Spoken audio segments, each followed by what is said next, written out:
What's up, fight fans? Welcome to Mr. Mustache MMA News. Today, I want to discuss this Saturday's co-main event between Brendan Allen and Anthony Hernandez in their highly anticipated rematch, 7 years in the making.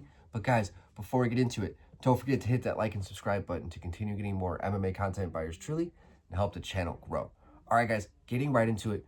We got Brendan Allen taking on Anthony Hernandez this Saturday in the co-main event in a fight, man, where you have two guys who have met before outside of the UFC early in their careers, where they're now back at the same crossroads 7 years later, but now working their way towards a UFC title. And Brendan Allen, man, I mean, yeah, he's coming off the loss to Imavov, but before that, I mean, was just riding a streak, looking better and better every single time. But Imavov went out there, man, and just, yeah, after kind of losing the first round, just put it on Brendan Allen and just absolutely broke him in that fight. And, you know, as much as I'm just not the biggest fan of Brendan Allen, he's good. He's really good. He's really effective. His striking's gotten a lot better over the years. Phenomenal grappling, wrestling, jiu-jitsu, all that stuff. Very well-rounded fighter. But that being said, he's going against Anthony Hernandez, you know, the guy who beat him in their first fight. Yeah, it was 7 years ago. But it's one of those things where styles make fights, and I really believe that Anthony Hernandez is really coming into his own as a title contender here.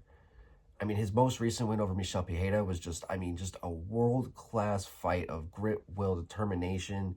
I mean, just putting on just relentless pressure. I mean, and just a good example of breaking your opponent. And that's just what he does best. And if you don't catch him fast, you don't catch him early like Kevin Holland did, you know what, back in like 2020, you're going to be in for some trouble because Anthony Hernandez does not stop. He keeps going the entire time. And I think that, you know, anything that Brendan Allen can do, I think Anthony Hernandez can do better. And that's still no disrespect to Brendan Allen, because I think Brendan Allen is a top 10 guy in the middleweight division. But I think we kind of saw, I don't really know what, like, when it comes to these, I feel like I saw everything I needed to see with his last fight with Chris Curtis. And then this most recent fight with Imavov, you know, he's a top 10 guy, but I don't know. I feel like Anthony Hernandez is just going to have his number in this fight. And I just think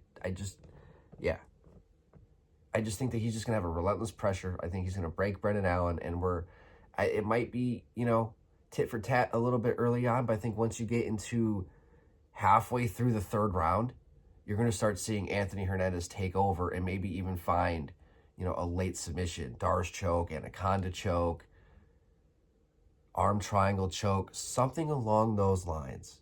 But that's just my prediction. Brendan Allen's a very good fighter, so I wouldn't be surprised if he can go out there and make some things happen as well. But I got Anthony Fluffy Hernandez in this fight.